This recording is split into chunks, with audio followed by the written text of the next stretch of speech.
شہنشاہ جسٹینین کی وجہ شہرت رومی قوانین کے ضابطہ کی تشکیل ہے جو اس کے دورمی نافذ العمل تھا۔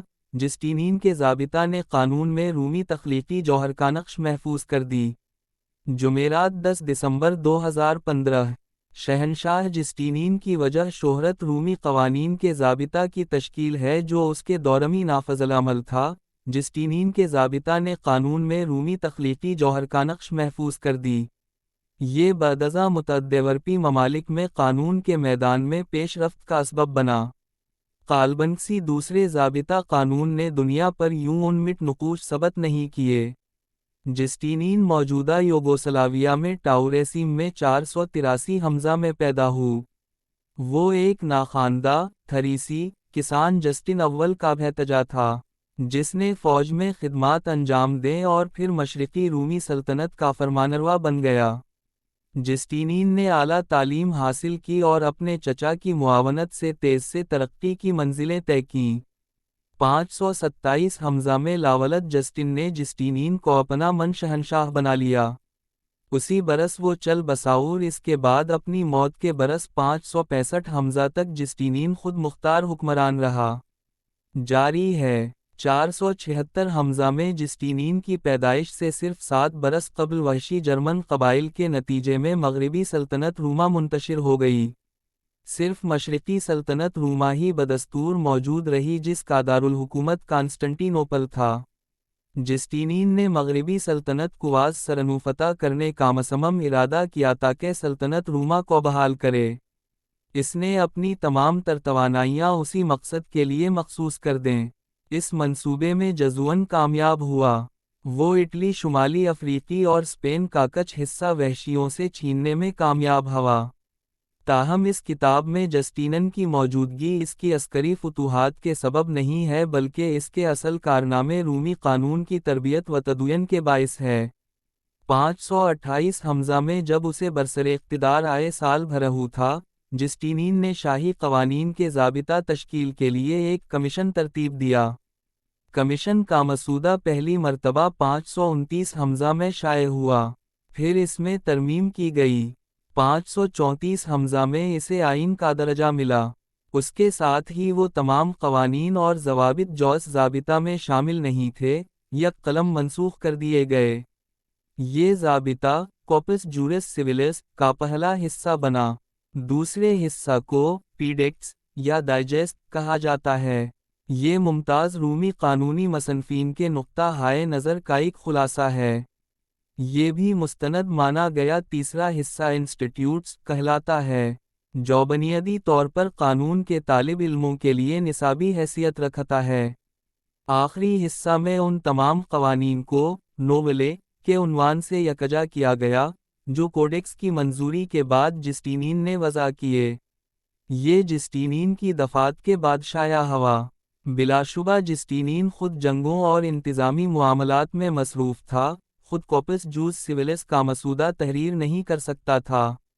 جس تدوین کا جسٹینین نے فرمان جاری کیا دراصل وہ قانونی امور کے ماہرین کی ایک مجلس نے سر انجام دی، جس کا سربراہ عظیم قانون دان اور قانونی معاملات کا مارٹریبونین تھا۔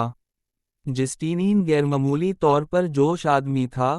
اس نے مختلف انتظامی اصلاحات پر بھی توجہ صرف کی، جس میں حکومتی بدعنوانی کے خلاف ایک جزوراً کامیاب مہم بھی شامل ہے۔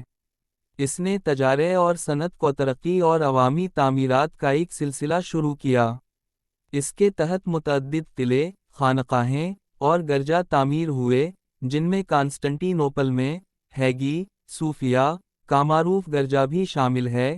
یہ تعمیراتی منصوبہ اور اس کی جنگیں محصولات میں زیادتی پر منتج ہوئے، جس سے خاصا عدم اطمینانی پھیلی۔ 532 ء میں بغاوت نے سر اٹھایا جو شاید اس کا تختہ الٹ دیتی، تاہم اس نے اسے فرد کی جس سے اس کا اقتدار خطرے سے محفوظ ہوا۔ 565 ء میں اس کی موت کے وقت خاصا عوامی جشن منایا گی۔ جسٹینین کی معاون کاراس کی قابل بیوی تھی وڈرا تھی۔ اس کے متعلق چند تفصیلات بیان کرنا مناسب ہے۔ وہ 500 ء کے قریب پیدا ہوئی۔ نوجوانی میں وہ ایک اداکارہ اور اہل دربار میں شامل تھی۔ جبھی وہ ایک ناجائز بچے کی ماں بنی۔ وہ عمر کی دوسری دہائی میں تھی جب اس کی ملاقات جسٹینین سے ہوئی۔ 525 حمزہ میں انہوں نے شادی کر لی۔ 2 سال بعد اسے شاہی تخت نشینی مقدر ہوئی۔ جسٹینین اپنی بیوی کی غیر معمولی اہلیتوں کا مترف تھا۔ وہ اس کی مشیر خاص بن گئی۔ مختلف سفارتی ذمہ داریاں وہ نپٹاتی تھی۔ اس کی قانون سازی پر بھی تھیوڈو رہ کے خاصے اثرات تھے۔ مثلا اس نے عورتوں کے حقوق اور حیثیت سے متعلق چند قوانین منظور کروائے۔ 548 حمزہ میں وہ کینسر کے مرض میں مبتلا ہو کر جان بحق ہوئی۔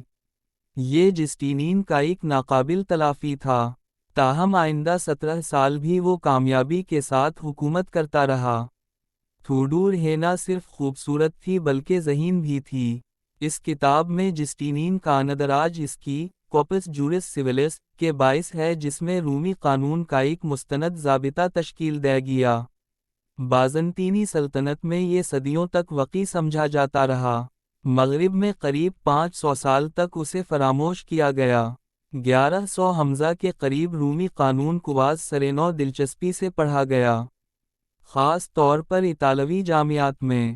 قرون وسطی کے اواخر میں کوپس جورس سیولس کو براعظم یورپ کے قانونی نظام میں اصلاح کے لیے بنیاد قرار دی گیا۔ جن ممالک میں یہ اقدام ہوا وہاں دیوانی قانونی نظام نافذ العمل تھے، جبکہ اس کے برعکس انگریزی بولنے والے متعدد ملکوں میں عوامی قانونی نظام ہی رائج رہے۔ کوپس جورس سیولس کے مختلف اجزاء مختلف دیوانی قانونی نظاموں کا حصہ بنے۔